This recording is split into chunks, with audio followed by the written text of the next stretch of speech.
The maker and payee must be certain, definite, and different persons. In a promissory note, maker and payee, maker या drawer of a promissory note who is promising Mr. Y कि मैं आपको इतने रुपए दूंगा, रुपए 10,000 रुपए दूंगा, ठीक है। तो ये हो गया ड्रॉर, ये हो गया ड्रॉई। ड्रॉई को पे मतलब जिसको पेमेंट मिल रहा है उसको बोलते हैं पेई, ठीक है। तो ये इस तरीके से टर्म्स है। तो मेकर एंड पेई must be certain, definite and different person. Sir different होंगे तभी काम चलेगा, क्योंकि एक बंदा खुद को तो प्रॉमिस कर नहीं सकता देने से, ठीक है। मेकर एंड डेफिनेट एंड पेई must be certain and definite. ये ऐसा क्यों बोला जा रहा है कि डेफिनेट पर्संस जो हैं वो मिस्टर एक्स मिस्टर वाई को वादा कर रहे हैं देने के लिए। अच्छा, पहले अपन ने क्या पढ़ा था कि सर निगोशिएबल इंस्ट्रूमेंट जो होते हैं दे मस्ट बी ट्रांसफरेबल। निगोशिएबल का मतलब ही यही होता है कि सर ट्रांसफरेबल, और इंस्ट्रूमेंट का मतलब रिटन डॉक्यूमेंट, ठीक है। निगोशिएबल इंस्ट्रूमेंट्स एक्ट 1881 क्या बोलता है कि सर सारे निगोशिएबल इंस्ट्रूमेंट्स ट्रांसफरेबल होने चाहिए, ठीक है।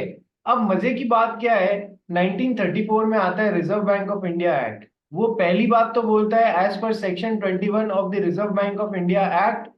क्या बोलता है भाई, कौन बताएगा? एज पर सेक्शन 21,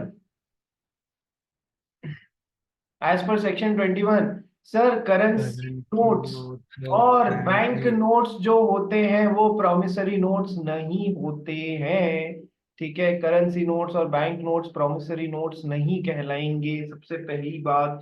दूसरी बात, वो सेक्शन 31 के थ्रू बोल देता है, सेक्शन 31 के थ्रू एक नई बात करता है कि sir promissory note cannot be made payable to the bearer।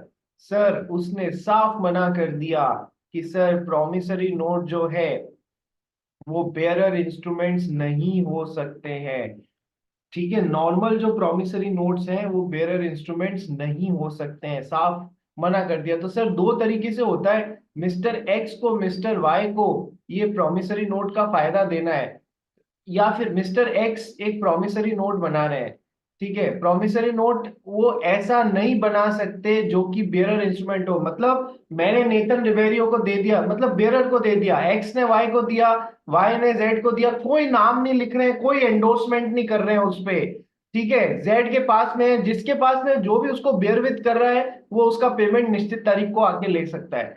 ऐसे प्रॉमिसरी नोट्स बेयरर इंस्ट्रूमेंट्स वाले नहीं इशू किए जा सकते हैं। ऑर्डर इंस्ट्रूमेंट्स वाले जरूर किए जा सकते हैं, ये बात ध्यान रखना कि एक्स ने वाई को बोला, वाई ने उसके पीछे एंडोर्स कर दिया कि जेड को, ठीक है। तो ये एंडोर्स हो रहा है जिसमें जेड का नाम आ रहा है, बियरर इंस्ट्रूमेंट की तरह नहीं, ऑर्डर इंस्ट्रूमेंट की तरह जरूर हो सकते हैं। यानी कि सेक्शन 31 अब याद रखना, a promissory note cannot be made payable to the bearer, section 31 of the Bank of India Act। only the Reserve Bank of India or the central government can make or issue promissory notes which are payable to the bearer। केवल और केवल RBI और central government ऐसे promissory notes issue कर सकते हैं which are payable to the bearer. जो भी उनको उठा के लाएगा उनको पेमेंट कर दिया जाएगा। ये पावर अब केवल और केवल किसके पास में रह गई है? आरबीआई और सेंट्रल गवर्नमेंट के पास में। आप और मैं यदि कोई प्रॉमिसरी नोट इशू कर रहे हैं तो वो बेयरर इंस्ट्रूमेंट नहीं हो सकता। ये नया डेवलपमेंट जो सेक्शन 31 के थ्रू आया वो समझ लिया। देखो हमको इनिशियली समझाना ऐसे स्टार्ट करना पड़ता है कि निगोशिएबल क्या, इंस्ट्रूमेंट मतलब ट्रांसफरेबल।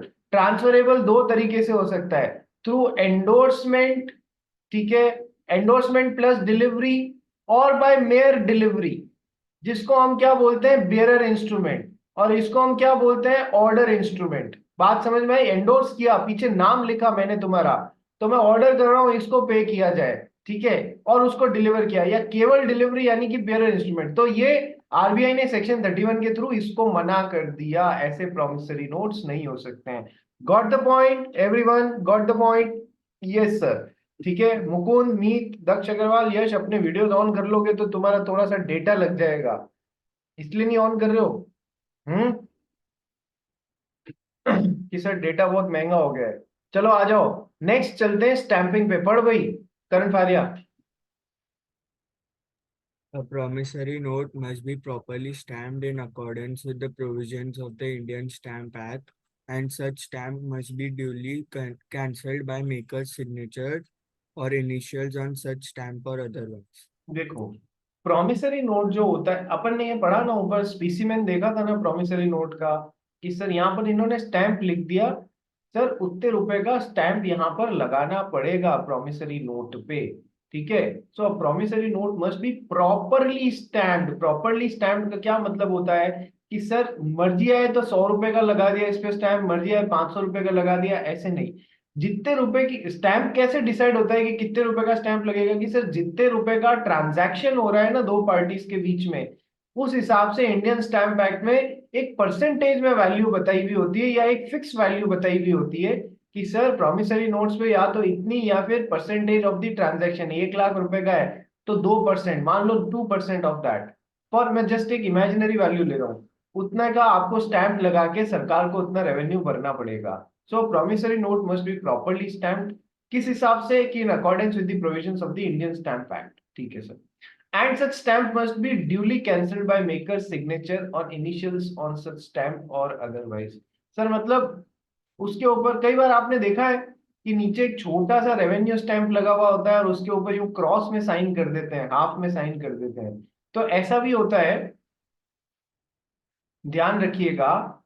ठीक है, ऐसा भी होता है कई बार। So it must be duly cancelled by maker signature initials on such stamp और अदरवाइज। ठीक है, चलिए नेक्स्ट। नेक्स्ट आता है, तो इसी के साथ में हमने प्रॉमिसरी नोट खत्म कर लिया है। किसी को कोई डाउट तो नहीं है? पढ़ा वापस? कोई डाउट है इसमें? पढ़ोगे तो आएगा, नहीं पढ़ोगे तो कोई डाउट नहीं आएगा। चलिए नेक्स्ट अपन चलते हैं अब बिल्स ऑफ एक्सचेंज की तरफ। इनको बिल ऑफ एक्सचेंज से ज्यादा आपको क्या बोलना चाहिए? Bills of exchange. ठीक है, तो प्रॉमिसरी नोट में अपन ने क्या पढ़ा था? प्रॉमिसरी नोट में एक बंदा प्रॉमिस कर रहा है दूसरे बंदे को, number one, a definite promise है कि सर मैं, it should be in writing plus signed. कल मैंने इसके बहुत सारे पॉइंट्स पढ़ाए थे सर, राइटिंग में होना चाहिए, साइंड होना चाहिए। तीसरा है definite promise to pay a certain sum of money, certain सम, ऐसा नहीं कि 10,000 से 12,000 दे दूंगा। ठीक है, अनकंडीशनल प्रॉमिस। डेफिनेट प्रॉमिस का मतलब है अनकंडीशनल प्रॉमिस। इस अनकंडीशनल के ऊपर मैंने आपको 5-7 एग्जाम्पल्स भी बताए थे कि कौन सा कंडीशनल होने के कारण और कौन सा अनकंडीशनल होने के कारण तकलीफ देगा आपको। ठीक है, फिर सर्टेन सम ऑफ मनी, एक पक्का सम ऑफ मनी, 10 से 12,000 ऐसा नहीं, या जो भी खर्चा होगा मैं दे दूंगा, नहीं ऐसा नहीं, 10,000 12,000, हाँ, या तो 10,000 बोलो, या फिर आप ऐसा बोल रहे हो जो कि सर्टेनिटी की तरफ ले जाया जा सकता है, 10,000 रुपए along with interest at the rate of 12% per annum, तो इसको कैलकुलेट करके सर्टेनिटी पे आया जा सकता है। ठीक है, तो वो सर्टेन या तो हो या बना लिया जाए तो फिर वो वैलिड है। तो ये सब बातें मैंने आपको कल बताई थी। फिर बोला था कि सर इसमें दो पार्टीज मिनिमम होनी जरूरी है, and it is a promise. इस प्रॉमिसरी नोट का तब तक कोई मतलब नहीं है जब तक कि ये प्रॉपरली स्टैम्प्ड न हो और साइंड न हो, नीचे बनाने वाले के सिग्नेचर्स न हो, तब तक इसका कोई सेंस नहीं है, सेंसलेस है ये। ठीक है, अब आते हैं अपन बिल्स ऑफ एक्सचेंज पे। सर प्रॉमिसरी नोट तो प्रॉमिस था, किसने? ड्रॉअर ने प्रॉमिस किया कि मैं आपको पैसे दूंगा, तो ड्रॉअर इज द पेयर। ठीक है, bills of exchange is N order. ठीक है, एक तो मैं आपको वादा कर रहा हूं देने का, एक मैं ऑर्डर कर रहा हूं कि आप दोगे, दोनों में फर्क होता है नहीं होता है? हाँ सर होता है, प्रॉमिस तो मन से आता है, ऑर्डर अथॉरिटी से आता है। ठीक है, तो sir bills of exchange is an, not a promise, rather an order. तुमने पढ़ा होगा ना, कल भी बताया था मैंने, बिल्स रिसीवेबल और बिल्स पेएबल। ठीक है, ध्यान रखना, section 4 section 5 section 6, sir promissory note, bill of exchange और चेक। ठीक है सर, तो sir bills receivable bills payable, तो एक इतनी सी बात समझो कि sir bill of exchange order होता है जहां person number 1 who is the drawer of that bill of exchange, जो उस बिल ऑफ एक्सचेंज को बना रहा है, पर्सन नंबर 1 बना रहा है। He is ordering person number 2, what he is doing, he is ordering person number 2 to pay a definite sum to person number 3। यानी कि ये प्रॉमिस नहीं, ये ऑर्डर है। नंबर 1 ड्रॉर किस पे बनाया गया, वो हो जाता है ड्रॉई, और जिसको पेमेंट की बात करी गई है वो हो जाता है पेई। ठीक है, ड्रॉर या मेकर कुछ भी बोल लो, एक ही बात है। जिस पे बनाया गया वो हो जाता है ड्रॉई, और ड्रॉई को क्या ऑर्डर दिया गया है कि तुम पर्सन नंबर 3 को 10,000 रुपए का पेमेंट करोगे। यहाँ पर एक तारीख डाल दी है, उस तारीख के रेफरेंस से दे दिया जाएगा, 3 महीने में या 2 महीने में या इतने टाइम पे। ठीक है, तो ये एक अनकंडीशनल कैसा ऑर्डर है रे, ये एक अनकंडीशनल ऑर्डर है। जैसे वहां अनकंडीशनल प्रॉमिस होता था ना, वैसे यहाँ पर क्या है, ऑर्डर इज अनकंडीशनल। रिबेरियो समझ आ रहा है या नहीं आ रहा है? So your name is Ribeiro और Ribeiro, how do we pronounce it? Ribeiros. Ribeiro. Okay, चलिए आ जाइए। तो सर इधर 3 पार्टीज होती हैं, इधर अनकंडीशनल ऑर्डर होता है। ठीक है, 3 पार्टीज होती है, ड्रॉ, ड्रॉई और पेई। ठीक है सर, हो सकता है कि ये 3 पार्टीज 2 पार्टीज में कन्वर्ट हो जाए मिस्टर रिबेरो। ठीक है, कैसे? कि सर ऐसे कि ड्रॉर ने ड्रॉई को ऑर्डर किया कि आप मुझे पे करेंगे आफ्टर 3 मंथ्स इतना रुपया। तो सर हो सकता है payee can be a third person, हो सकता है payee can be same as drawer. ठीक है, हो सकता है payee can be same as draw. तो अपन इसलिए बोलते हैं मिनिमम 3 पार्टीज, कई बार वो 3 पार्टीज 2 पार्टी से ही काम चल जाता है। ठीक है, कई बार मुझे चेक या डीडी बनाना होता, कई बार मुझे है ना डिमांड ड्राफ्ट बनवाना होता है। डिमांड ड्राफ्ट मैंने बताया ना कि सर चेक बाउंस हो सकता है, डिमांड ड्राफ्ट बाउंस नहीं हो सकता है, ये बात ध्यान रखना। तो डिमांड ड्राफ्ट के लिए मैंने बैंक को बोला, अपना एक चेक दिया और बोला पे your self a sum of rupees 10,000 and give make me a demand draft and give it to me। तो मैं बैंक को ही ऑर्डर कर रहा हूं और बैंक को ही बोल रहा हूं कि तुम डीडी बना के दो मेरे को, तो मुझी को दोगे। ठीक है, तो सर कई बार क्या होता है, अनकंडीशनल ऑर्डर होता है from person number 1 to person number 2 कि वो पर्सन नंबर 3 को इतना रुपया पे करेगा। अब यार देखो, इसका कोई मतलब नहीं है इस ऐसे बिल ऑफ एक्सचेंज का, जब तक इस ऑर्डर जो कि पर्सन नंबर 1 ने दिया है उसको पर्सन नंबर 2 एक्सेप्ट लिख के साइन न करे। बात समझ में है कि हाँ मैं आपके ऑर्डर को एक्सेप्ट कर रहा हूं, मैं आपके ऑर्डर को, नहीं तो मैं तो नेथन रिबेरियो को बोल दूंगा, नेथन रिबेरियो मैं तेरे ऊपर बिल ऑफ एक्सचेंज बना रहा हूं, I am ordering you to pay Karan Faria a sum of rupees 1 lakh. मेरे लिख देने से क्या वो प्रॉपर बन जाएगा और नेथन रिबेरियो 1 लाख रुपए दे देगा? नहीं सर, जब तक नेथन ने भी उसको एक्सेप्ट नहीं किया, पर्सन नंबर 2 नेतन ने उसको एक्सेप्ट नहीं किया है, हाँ ठीक है सर मैं आपके ऑर्डर को एक्सेप्ट करता हूँ, मैं मानता हूँ, तब तक ये बिल ऑफ एक्सचेंज प्रॉपरली बना ही नहीं है। ठीक है, वो कब बनेगा, जब प्रॉपरली उसको एक्सेप्ट लिख के और साइन करेंगे। मतलब ये दिखाने का क्या तरीका है कि आप बिल ऑफ एक्सचेंज को, जो आपको ऑर्डर दिया गया है, आप उसको एक्सेप्ट कर रहे हैं। ठीक है सर, ये इतनी सी बात बिल ऑफ एक्सचेंज की समझ में आ गई, तो आओ पढ़ना स्टार्ट करते हैं। फारिया जी पढ़ो। A bill of exchange is an instrument in writing containing an unconditional order signed by the maker, directing a certain person to pay a certain sum of money only to or to the order of a certain person or to the bearer of the instrument. ठीक है sir, अब देखो एक बात जो बतानी रह गई कि सर पर्सन नंबर 1 ने बनाया, पर्सन नंबर 2 को ऑर्डर दिया कि तू पर्सन नंबर 3 को पे करेगा। तो सर जिसने बनाया वो भी तो साइन करेगा, और जिसने एक्सेप्ट किया वो भी एक्सेप्ट लिख के साइन करेगा, मतलब साइन दोनों के आएंगे। बात समझ में आ गई? Yes sir. तो बिल्स ऑफ एक्सचेंज या bill of exchange is an instrument in writing. तो निगोशिएबल इंस्ट्रूमेंट तो वैसे भी राइटिंग में ही होता है। जिसमें एक अनकंडीशनल ऑर्डर होता है, कोई कंडीशन के साथ में ऑर्डर दिया गया है तो वो बिल ऑफ एक्सचेंज नहीं है। अनकंडीशनल ऑर्डर होता है which is signed by the maker और ड्रॉर, पर्सन नंबर 1 भी साइन करेगा। अच्छा, उस ऑर्डर में क्या होता है, that order is directing a certain person, वो एक पर्टिकुलर पर्सन को, जो उसको जिसके ऊपर वो बनाया गया है, यानी पर्सन नंबर 2 ड्रॉई, ड्रॉर ने किसके ऊपर बनाया, किसको इंस्ट्रक्शन दिया, ड्रॉई को। ठीक है, तो sir directing a certain person to pay a certain sum of money, money भी सर्टेन होना चाहिए, मनी में अनसर्टेनिटी का एलिमेंट आ गया जैसे कल बताया था तो नहीं, वो नहीं चलेगा।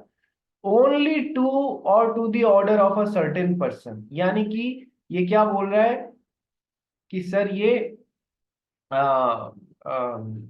ओनली टू, ये एंडो मतलब एक पर्टिकुलर पर्सन, पर्सन नंबर 3 को आपको इतना पेमेंट करना है, या पर्सन नंबर 3 जिसको एंडोर्स करें उसको इतना पेमेंट करना है। ठीक है, पर्सन नंबर 3 या पर्सन नंबर 3 जिसको भी ऑर्डर करें उसको एंडोर्स करें उसको पेमेंट करना है। और to the bearer of the instrument, या फिर जो इसको होल्ड विथ करेगा उसको। अगेन सेक्शन 31 एक्शन में आ जाएगा, अगेन सेक्शन 31 एक्शन में आ जाएगा। कौन कौन सा सेक्शन नंबर 31, कौन सा सेक्शन नंबर 31, कौन सा सेक्शन नंबर 31 की सर, आरबीआई एक्ट का सेक्शन नंबर 31, आरबीआई एक्ट का सेक्शन नंबर 31 क्या अलाउ करता है बियरर इंस्ट्रूमेंट्स को, क्या अलाउ करता है बियरर इंस्ट्रूमेंट्स को, प्रॉमिसरी नोट और बिल ऑफ एक्सचेंज को अलाउ नहीं करता है, पर एक कैच है वहां पर। अब मेरे को आपको सेक्शन 31 खोल के बताना पड़ेगा। Promissory note and bill of exchange, sir bearer जैसे, प्रॉमिसरी नोट तो एकदम बियरर जैसे इशू किया ही नहीं जा सकता। बिल ऑफ एक्सचेंज में एक कैच है जो जब समय आएगा अभी मैं आपको स्क्रीन पे खोल के बताऊंगा। चलिए specimen of bill of exchange देखते हैं कि सर मिस्टर ए ने बनाया, मिस्टर ए यहाँ रहते हैं, कब बनाया, 10 अप्रैल 2022 को बनाया।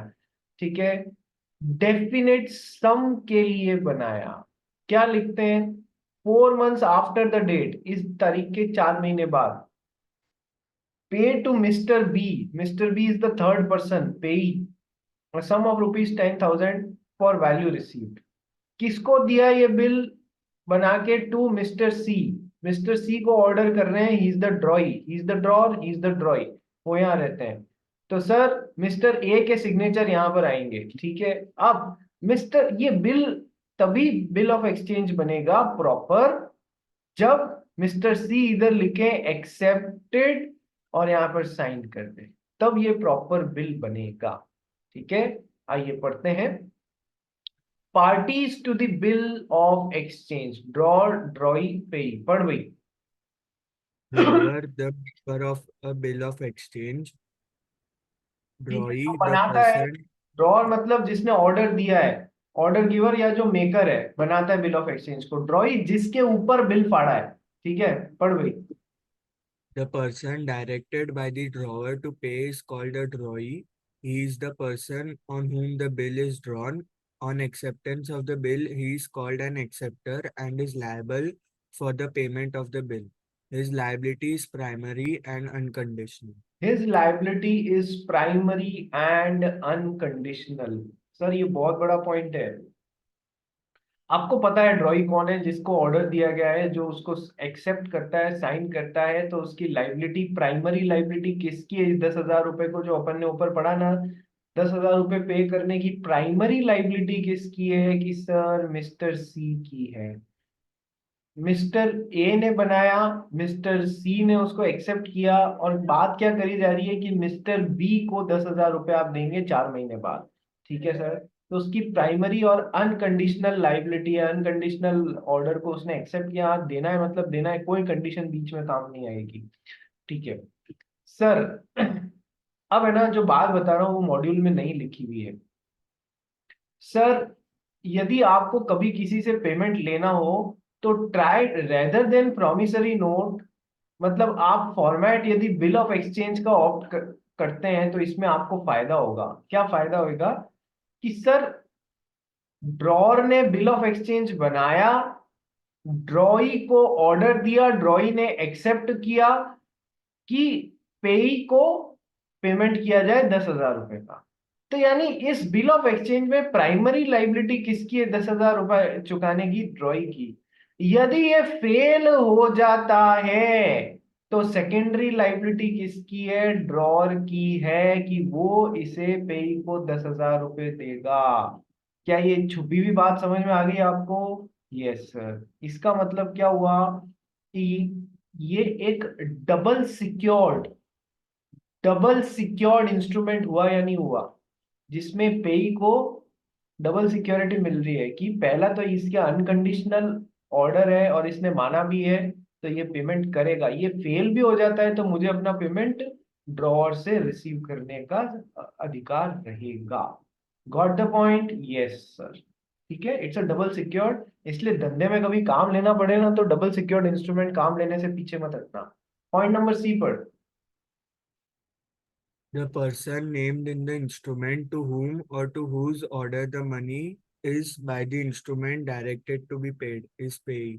ठीक है, person named in the instrument to whom और to whose order the money is by the instrument directed to be paid, मतलब जिसको पैसा देने की बात करी गई है उस बिल ऑफ एक्सचेंज में। Let's come to the essential characteristics. ये देखो आ गया, सेक्शन 31 ऑफ आरबीआई एक्ट 1934 का रेफरेंस आ गया। ठीक है जी, यहाँ पर मैं आपको स्क्रीन पे खोल के बताऊंगा। चलो जी, what are the essential elements और essential characteristics of bill of exchange, पढ़ता जा भाई। It must be in writing. It must contain an express order to pay. The order to pay must be definite and unconditional. The drawer must sign the instrument. एक minute, पहले Drawer. F G और H पढ़ ले। The sum must be certain. The order must be to pay money only, and it must be stamped. ठीक है, और last क्या? It must be accepted. Drawer must sign the instrument, drawee must also accepted. ये भी आना चाहिए था यहाँ पर। ठीक है, आया नहीं है, तुम चाहो तो लिख लेना। जब तक ड्रॉई इसको एक्सेप्ट नहीं करेगा तब तक उस बिल ऑफ एक्सचेंज का कोई मतलब ही नहीं है। वो ये लिखना भूल गए यहाँ पर, उसको लिख लेना। अब आ जाओ मेन धमाकेदार पॉइंट, पॉइंट नंबर ई पे। Let's come two point number ई। मुकुंद भैया समझ में आ रहा है या नहीं आ रहा है? आ रहा है सर। ठीक है, तो है ना, नंबर इनकमिंग आने चाहिए मेन एग्जाम में। मेरी नाक तेरे यस। हाथ में है, कटा मत देना उसको। ठीक है, यस। हाँ, केवल बातों से नहीं, मेहनत करेगा तब होएगा बेटा। ठीक है, चलो आ जाओ। मैं इसलिए बोलता हूँ कोई भी जना पर्सनली मत लेना, मैं इसलिए बोलता हूँ लास्ट 30-40 दिन बचे हैं यार, कर लो जम के मेहनत, पास हो जाओगे तो हमको खुशी होगी। ठीक है, चलिए नेक्स्ट। ड्रॉर, ड्रॉई एंड पेई मस्ट बी सर्टेन पर्सन्स। ठीक है, तो सर ड्रॉर जो भी बना रहा है, ड्रॉई जिसके लिए भी बनाया जा रहा है, और पेई जो है जिसको पैसा देने की बात हो रही है, they must be all be, ये A B C certain person होने चाहिए। एकदम सर्टेनिटी का एलिमेंट होना चाहिए यहाँ पर, अबेयरेंस नहीं होनी चाहिए। ऑल दीज थ्री पार्टीज में not necessarily B three different persons. ये तो मैं आपको समझा चुका हूं ना।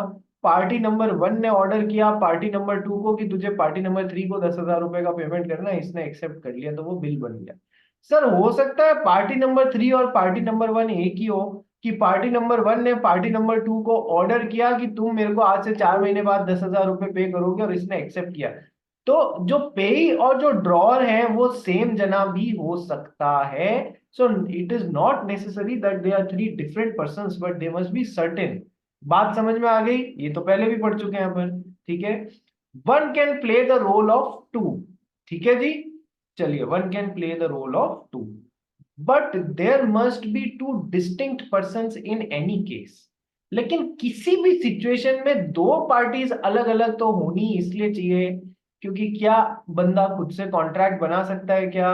क्या खुद के लिए मिस्टर एक्स बोल रहे हैं, mister X I order to pay you mister X ₹10,000? क्या खुद के लिए ऐसा बोल सकता है कि और मेकर भी मैं ही ना, पे भी मैं ही ना, सब कुछ मैं? नहीं सर, सिंगल पर्सन का गेम तो कभी भी नहीं चलेगा। ये तो ये तो अपने निगोशिएबल इंस्ट्रूमेंट में आपको बता ही चुका हूँ, मिनिमम 2 एंड 3 पार्टीज होनी चाहिए, दो से कम किसी हालत में भी नहीं चलेगी। नाउ कम्स द धमाका।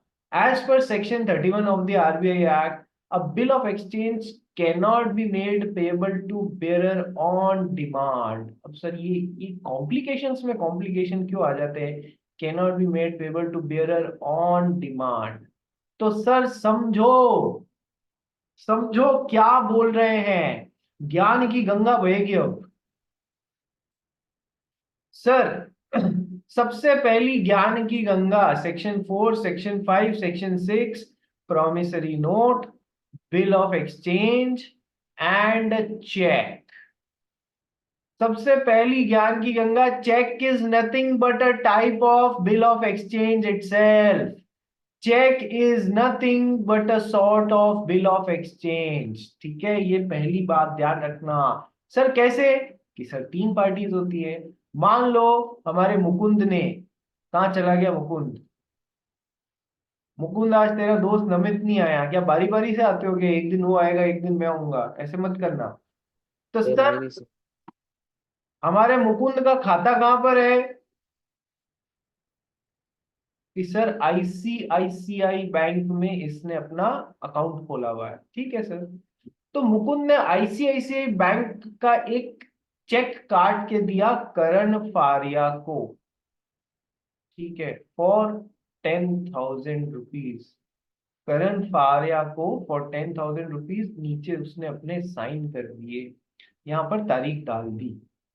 सर ये क्या है? मैंने अभी क्या बोला? Cheque is a sort of bill of exchange. Cheque is a sort of bill of exchange, यानी कि Karan Faria, person number 1 who is the drawer, is ordering ICICI bank person number 2 to give a sum of rupees 10,000 to current फायर नहीं, sorry, Mukund ने बनाया था ना।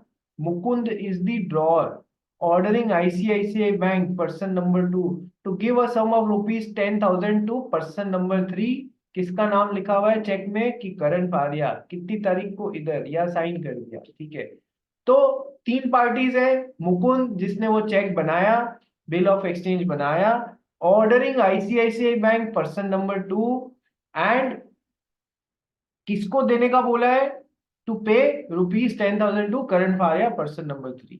इस पूरी प्रोसेस में इतनी सी बात है कि वो बैंक जो है यहाँ पर एक्सेप्टेड लिख के साइन नहीं करेगा। एक्सेप्टेड लिख के साइन नहीं करेगा। आप या तो उसको प्रेजेंट करेंगे, वो इसको प्रोसेस कर देगा तो वो ऑटोमेटिकली एक्सेप्टेड है। प्रोसेस करने से मना भी कर सकता है कि यहाँ पर साइन मिसमैच हो रहे हैं सर, तारीख सही नहीं है, चेक में काटा पीटी है, ठीक है, आपके खाते में 10,000 रुपए ही नहीं है। तो वो प्रोसेस करने से मना कर सकता है। प्रोसेस कर दिया तो वो ऑटोमेटिकली एक्सेप्ट। क्या ये पहला ज्ञान समझ में आया? Cheque is also a sort of bill of exchange. बोलो यस और नो। ठीक है, अब sir main point of difference, section 31 क्या बोलता है? ऊपर अपन ने पढ़ा था ना, प्रॉमिसरी नोट जो है वो बेयरर इंस्ट्रूमेंट नहीं हो सकते हैं। ये तो पूरा ही बता दिया गया। और बिल ऑफ एक्सचेंज के लिए बोला गया है कि सर अपन ने पढ़ा था ना, दो तरीके के इंस्ट्रूमेंट होते हैं, एक तो पेबल एज टू ऑर्डर और एक होता है पेबल एज टू बेयरर। ठीक है, ऑर्डर और बेयरर अपने को डिफरेंस पता है।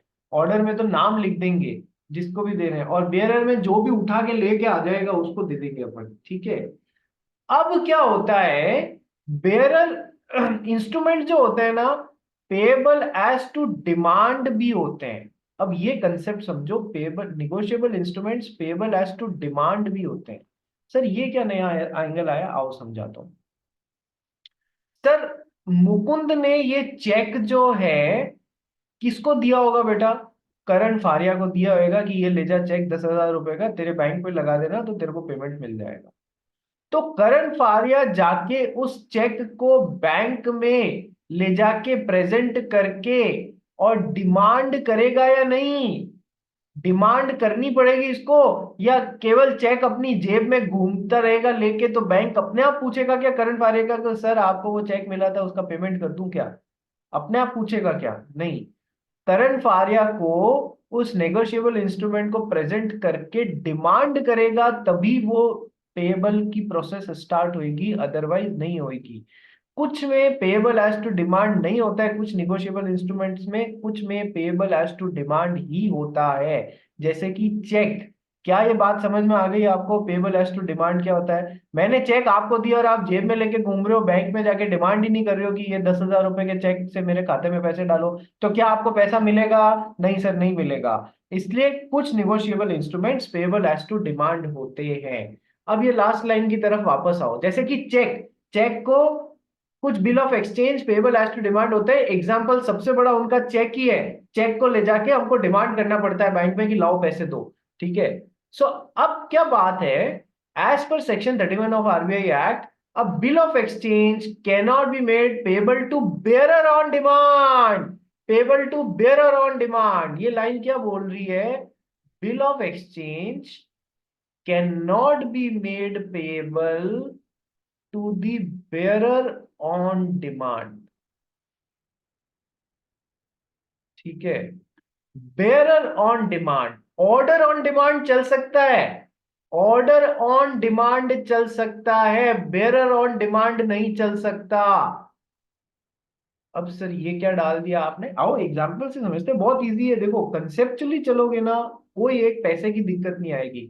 ऑर्डर ऑन डिमांड और बेयरर ऑन डिमांड कैसे हो सकता है, और समझते हैं। सर समझना, मुकुंद ने दो तरीके के चेक काटे। मुकुंद ने दो अलग अलग तरीके के चेक काटे, चेक नंबर 1, चेक नंबर 2। पहले में तो इसने लिख दिया करण फारिया का नाम, तो ये कैसा इंस्ट्रूमेंट हुआ रे? ये हुआ पेबल ऑन ऑर्डर, हुआ या नहीं हुआ? पेबल ऑन ऑर्डर, मतलब करण फारिया को पेबल हुआ। ठीक है। यहां पर सेकंड चेक जो मुकुंद ने काटा वो ये था, पे योरसेल्फ, या फिर पे टू द बेयरर। जो भी इस चेक को लेके आएगा, जो भी इस चेक को लेके आएगा, आप उस और डिमांड करेगा। भाई चेक में दोनों ही केसेस में डिमांड करनी पड़ेगी, बैंक में जाके जिसके भी पास में चेक होएगा उसको डिमांड करना पड़ेगा ना। तो सर यदि चेक बेयरर इंस्ट्रूमेंट के तौर पे काटा गया है, तो फिर वो एज पर section 31 of the RBI act ऐसा इंस्ट्रूमेंट नहीं काट सकते हैं, नहीं काट सकते हैं, नहीं काट सकते हैं। ऐसा बिल ऑफ एक्सचेंज जो कि payable to bearer on demand है, ये नहीं काटा जा सकता। केवल बेयरर का नाम हो। मैं आपको पढ़ाते हुए क्या आया हूं सर? निगोशिएबल इंस्ट्रूमेंट ऐसा होता है जो कि फ्रीली ट्रांसफरेबल होता है थ्रू ऑर्डर और थ्रू बेयरर। ठीक है सर, वो तो गणित थी, नेगोशिएबल इंस्ट्रूमेंट्स एक्ट 1881 की, लेकिन आरबीआई एक्ट बीच में कूदा और बोला सर ऐसे बिल ऑफ एक्सचेंज जो कि payable to bearer on demand है, ये नहीं बनाए जा सकते। देख लो वापस, एज पर section 31 of the RBI act, a bill of exchange can not be made payable to the bearer on demand. ये चेक की बात कर रहे हैं, बात समझ में आ गई? प्रैक्टिकल लाइफ की बात करूं सर, ऐसा चेक जो केवल बेयरर, जिसके पास में भी वो चेक उड़ता हुआ चला जाएगा, नेतन रिबेरियो, मुकुंद, जिसके भी पास, मुकुंद ने तो खैर बनाया है, नेतन के पास में, पूंजी के पास में, जो भी बेयर करेगा वो प्रेजेंट कर रहा है बैंक में, नहीं, ऐसा बिल ऑफ एक्सचेंज या cheque cannot be made payable on demand to the bearer. हाँ ऑर्डर वाला जरूर किया जा सकता है, मतलब कि सर मुकुंद ने करण फारिया को, तो सर करण फारिया ले जाके डिमांड करेगा तो ये बिल ऑफ एक्सचेंज या चेक पे किया जा सकता है। करण फारिया ने किसी और का नाम एंडोर्स कर दिया, करण फारिया ने पीछे नेतन रिबेरियो का नाम एंडोर्स कर दिया और साइन कर दिया, तो सर ये पेबल एज टू ऑर्डर हो गया ना, कोई पेबल एज टू बियरर थोड़ी हुआ है। ये चेक भी बैंक आपको ऑनर कर देगा। लेकिन सर ऐसा निगोशिएबल इंस्ट्रूमेंट कौन सा? Bill of exchange which is payable to bearer on demand, ये इशू नहीं किया जा सकता। It is been restricted by section 31 of the RBI act. तुमको दोनों चेक्स में फर्क समझ में आया? दोनों प्रोसेस में फर्क समझ में आया? लाइन वापस पढ़ो, सबको समझ में आ जाएगा। प्रॉमिसरी नोट तो बियरर इंस्ट्रूमेंट बनाया ही नहीं जा सकता है, चाहे बियरर ऑन डिमांड, चाहे पेबल ऑन डिमांड, चाहे नहीं, वो तो गणित ही नहीं आती है उधर। ठीक है। प्रॉमिसरी नोट तो बेयरर इंस्ट्रूमेंट बनाया ही नहीं जा सकता। और जहां तक बिल ऑफ एक्सचेंज की बात है, it cannot be made payable on demand to the bearer. To order चल सकता है, टू बेयरर नहीं चल सकता। क्या ये गणित सबको, एक एक बच्चे को समझ में आई? मुकुंद, पूंजी, मीत, दक्ष अग्रवाल, यश, बोलो। जो मैं समझाना चाह रहा हूँ कुछ कुछ भेजे में बैठा या नहीं बैठा? आज सबके लट्टू क्यों लगे हुए हैं? लट्टू मतलब बल्ब क्यों जल रहे हैं? क्या हुआ? क्या हुआ? कुछ बड़ी बात हो गई है क्या? कुछ भी नहीं हुआ, चलो बहुत अच्छी बात है। Let's come to the exam. बोलो रे, समझ में आया या नहीं आया? हाँ या ना बोलो, तो आगे बढ़े, एग्जाम्पल की तरफ चले। पूंजी, Yes. मीत, दक्ष। हाँ sir. Daksh Yes, Agarwal, sir. Video on कर तेरा। मीत तू भी ऑन कर।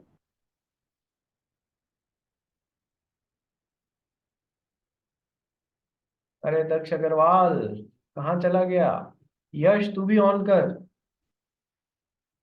सब जने बिना नहाए धोए बैठते हो, ये क्या गंदगी वाली बात मत किया करो। चलो आ जाओ, एग्जाम्पल लाइन की तरफ चलते हैं। एग्जाम्पल लाइन पढ़ भाई, करण फारिया।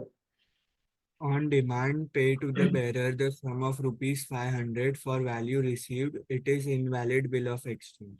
क्यों इनवैलिड बिल ऑफ एक्सचेंज है? कि सर ऑन डिमांड है, तो सर तुम्हारे दिमाग की बत्ती जलनी चाहिए कि payable to bearer on demand नहीं होना चाहिए। और वही हो गया, on demand pay to the bearer. Sir ऐसा तो अलाउड ही नहीं है आरबीआई एक्ट के according. On demand pay to the bearer a sum of rupees 500